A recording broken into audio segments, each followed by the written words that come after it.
Sahabat Ali radhiyallahu anhu pernah berkata, sekiranya aku berdoa dikabulkan oleh Allah, maka itu adalah sesuatu yang menyenangkan dan membahagiakan bagiku.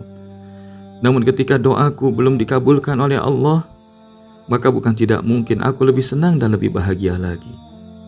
Maka saat itu sahabat-sahabat lain yang bertanya, mengapa bisa demikian wahai Ali?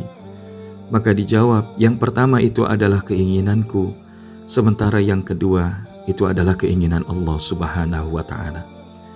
Oleh karenanya, sahabat-sahabat yang mulia, jangan pernah kita berputus asa daripada doa dan harap kita kepada Allah.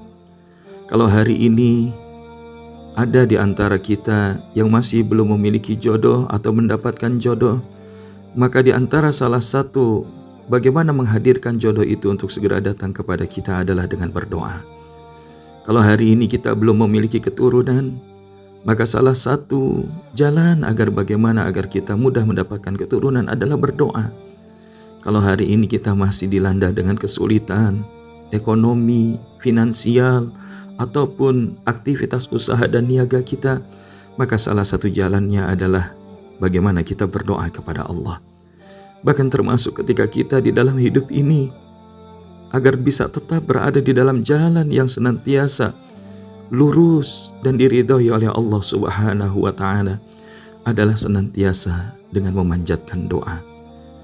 Dan di dalam satu hadis Nabi yang lain, Nabi SAW sebutkan, yang artinya tidaklah seorang muslim yang berdoa dengan doa yang tidak mengandung dosa dan tidak untuk memutus tali kekeluargaan, kecuali Allah akan memberinya 3 kemungkinan. Doanya akan segera dikabulkan, atau akan ditunda sampai di akhirat, atau ia akan dijauhkan daripada keburukan yang semisal. Maka kalau hari ini kita memahami bahwa hakikat doa adalah menunjukkan butuhnya kita kepada Allah, dan tidaklah kemudian kunci doa hadir ketika rasa dekat di dalam diri kita kepada Allah itu terjadi. Dan rasa dekat ini tidak hadir kecuali karena cinta yang kita miliki kepada Allah, dan Allah pun memantaskan cintanya bagi kita. Lalu bagaimana agar kemudian kita menghadirkan rasa cinta dan dekat kita kepada Allah? Maka ketika kita hadirkan dalam doa-doa kita, kita mengenal Allah bahwa kita adalah hambanya yang hina. Dan di sisi yang lain, kita amat sangat butuh bagaimana doa kita dikabulkan oleh Allah Subhanahu wa ta'ala. Karena kalau hari ini Allah belum mengabulkannya, mungkin esok. Kalaupun bukan esok, bisa jadi lusa, atau bahkan sampai di hari akhirat kelak. Atau boleh jadi apa yang kita mintakan Allah gantikan dengan sesuatu yang lebih kita butuhkan daripada apa yang kita inginkan.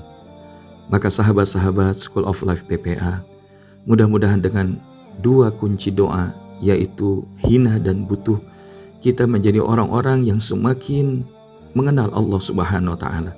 Sehingga ketika kita kenal dengan Allah, maka besar daripada rasa harapnya kepada Allah. Karena di antara salah satu harap kita yang amat sangat kita mintakan di hadapan Allah, agar Allah Subhanahu wa ta'ala menjadikan kita di antara hamba-hambanya yang diseru sebagaimana di dalam firman-Nya di dalam 4 ayat terakhir suratul Fajr. Allah Subhanahu wa ta'ala berfirman, ya ayyatuhan nafsul mutmainnah, irji'i ila rabbiki radiyatan mardiyah, fadkhuli fi ibadi wadkhuli jannati.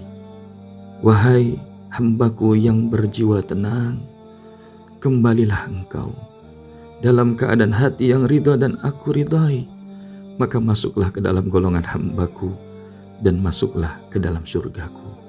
Semoga kita semua menjadi bagian di antara hamba-hamba Allah yang memiliki jiwa yang tenang, yang kemudian Allah seru untuk kembali kepadanya di dalam keadaan husnul khatimah, sehingga kelak menjadi seorang hamba yang difasilitasi dengan surganya yang penuh dengan kenikmatan.